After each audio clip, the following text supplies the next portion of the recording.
బంతి ఈ టమాటాకి మీరు ఏ విధంగా వాడారు సార్? మాది ఒంగోలు మండలం, ప్రకాశం జిల్లా, చిరుకుంపాలెం గ్రామం అండి. నేను వంగ తోట వేయటం ఇదే మొదటిసారి.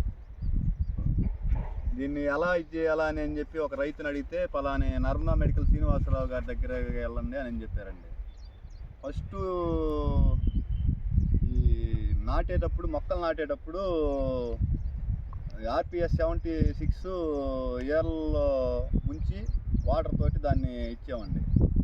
తర్వాత ముందు ఎదబెట్టేటప్పుడు గ్రాన్యువల్స్ RP 76 గ్రాన్యువల్స్ ఎదబెట్టామండి.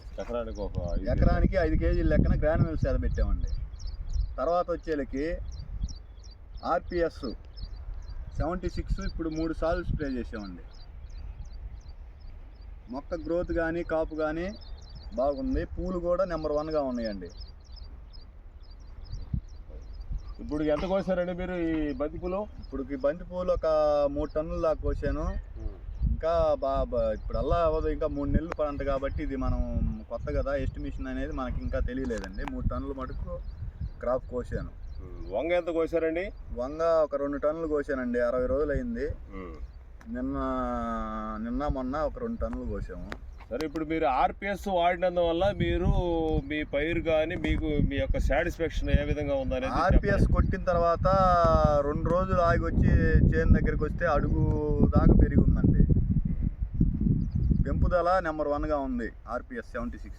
బంతి పూలు కూడా ఏ విధంగా కళగా ఉన్నాయి? మీరు ఇంత మంగళ బంతి చెట్లు ఎన్నో చూసుంటారు. ఈ బంతి చెట్లు అసలు ఈ విధంగా ఎన్ని పూలు వచ్చినాయి అనేది మాకు ఆశ్చర్యంగా ఉందండి. మీకు ఎట్లా ఉంది? మనకి ఇదేనండి తొలిసారి ఇటు మనము తెలియదు. మనకి పూలు మటుకు ఇంకా ఎవరైనా కానీ మార్కెట్లోకి పోయినా కానీ బెంగళూరు నుంచి వచ్చిన పూలు మనయే ఎక్కువ ఇష్టపడుతున్నారు, బాగున్నాయి అని అంటున్నారండి ఎవరైనా కానీ.